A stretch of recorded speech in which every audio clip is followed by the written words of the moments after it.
عید کی نماز کے اندر افضل یہ ہے کہ جتنا سورج نکلنے کے بعد جب اشراق کا وقت ہوتا ہے تو اشراق کے بعد جتنی جلدی ہو سکے اس میں افضل ہے عید کی نماز۔ ہمارے ہاں ایک دستور پڑا ہوا ہے مدتوں سے کہ ذرا دیر سے کرتے ہیں، تو ہم رفتہ رفتہ اب اس کو واپس لا رہے ہیں، تو اب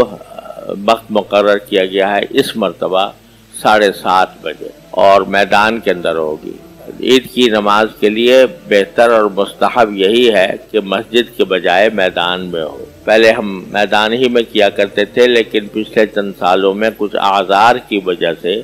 مسجد میں عید کی نماز ہوتی رہی ہے۔ اب الحمدللہ وہ اعذار تقریباً دور ہو رہے ہیں، تو اس لیے اس سال حسب سابق پرانی روایت کے مطابق عیدگاہ میں انشاءاللہ نماز ہوگی اور 7:30 بجے ہوگی۔ اس کے بعد پھر دھوپ زیادہ ہو جاتی ہے تو اس واسطے بھی مشکلات ہے، اور سنت کے قریب یہ ہے کہ اشراق کے بعد جتنی جلدی نماز عید ہو اتنا بہتر ہے، اور ہو سکتا ہے کہ انشاءاللہ آئندہ سالوں میں اور آئندہ نمازوں میں ہم اس کو اور مقدم کریں 7:30 سے 7:15 پر 7:15 سے 7، تاکہ سنت کے زیادہ قریب ہوتا چلا جائے۔